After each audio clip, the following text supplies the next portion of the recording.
Welcome to this Psych 308 Sports Psychology presentation.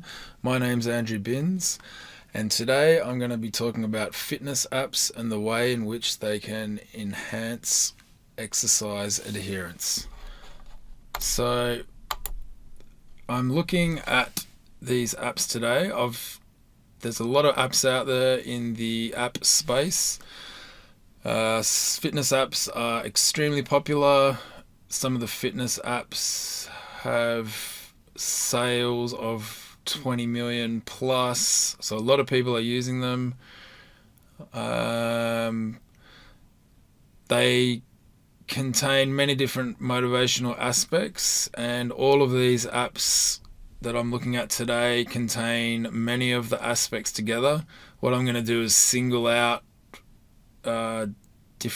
what I feel is the main motivational aspect of each of these apps and talk about them in relation to the research findings. And yeah, so let's go.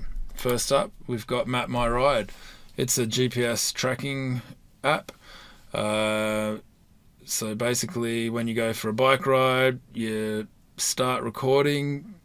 It follows you around for the duration of your ride, and at the end it gives you stats such as distance travelled, time taken, average speed, and this ties in with research findings that suggest that feedback improves exercise adherence. So I've just got Scherf and Franklin and Otis et al. Have both produced research findings that suggest this. Alright, moving on to the next app is called 8Fit.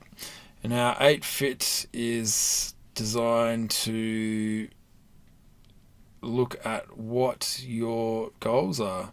So when you first open the app, you're asked to choose from goal style, whether it be lose weight, increase fitness, or you can choose improve strength. And then it designs workouts around that. Research suggests that setting and achieving goals improves exercise adherence, and we've got Poag, Ducharme and Brawley and Martin et al. Both have run research looking at goal setting. It's interesting to note that goal setting ties in with the self-determination theory of Deci and Ryan, and Valerand and his other French-Canadian associates, including I believe Lossier, have looked a lot at the intrinsic motivators, and basically, yeah, if you can see the goals that you're achieving goals, it sort of gives you a sense of competency. So that's kind of looking at why and how the goal setting fits in. So yeah, 8Fit, as you're achieving the goals, it gives you little awards, and then you can set more goals.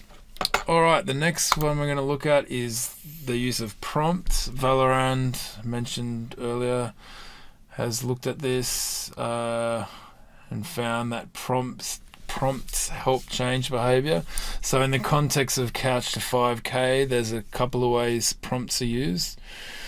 So Couch to 5K is designed for people who have never run before. It's a 9-week program where at the end of 9 weeks you're able to run 5Ks. This is achieved through exercise sessions where the app prompts you to either walk or run. And as you go through the program, the running components increased gradually. So you sort of go out, you start off, you walk for a minute, then you've given a bell run for a minute, and as you go further into it, maybe the running starts 2 minutes, then 3 minutes. So the other use of prompts with this app is it actually prompts you and says, hey, you haven't run for a couple of days, you need to go and run. So yeah, this is hugely popular, this app, and seems that it also publishes results, so there's a social factor, and yeah, quite popular. All right, moving on, contracts. So this Noom is quite similar to 8fit.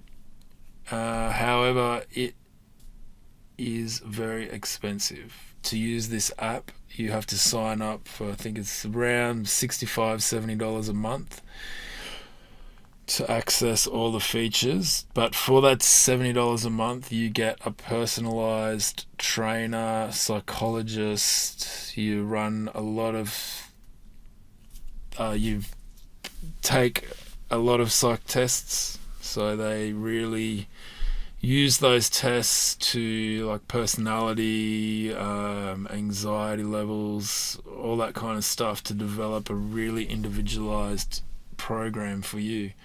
So I thought that kind of highlighted contracts. Willis and Campbell found that contracts between exercise participants and trainers improved exercise adherence, and I kind of think it's, for just on a monetary level, that might also be a motivator too, because you want to get your money's worth by, if you're paying $65 a month, you want to make sure you are getting value for your money.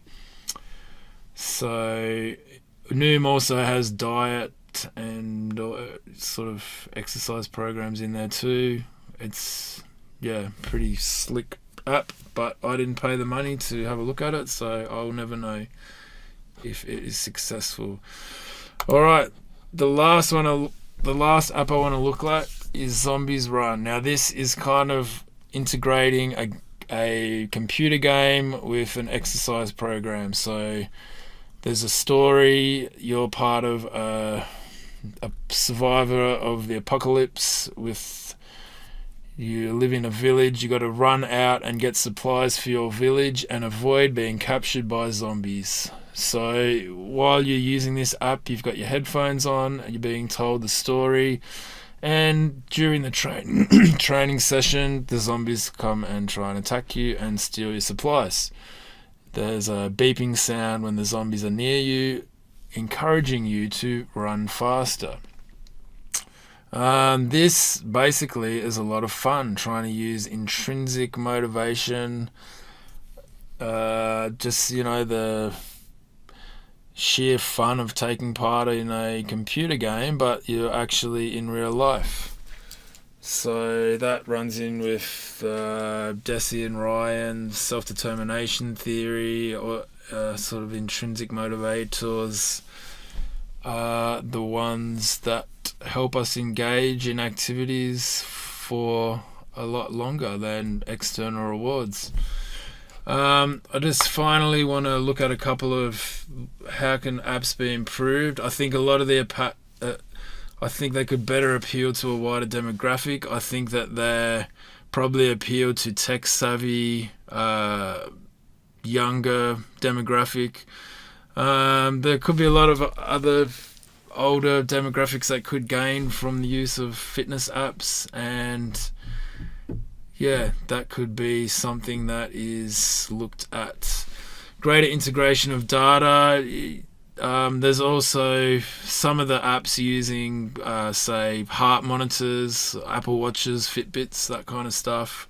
That could be integrated with, say, use on an electric bike. If people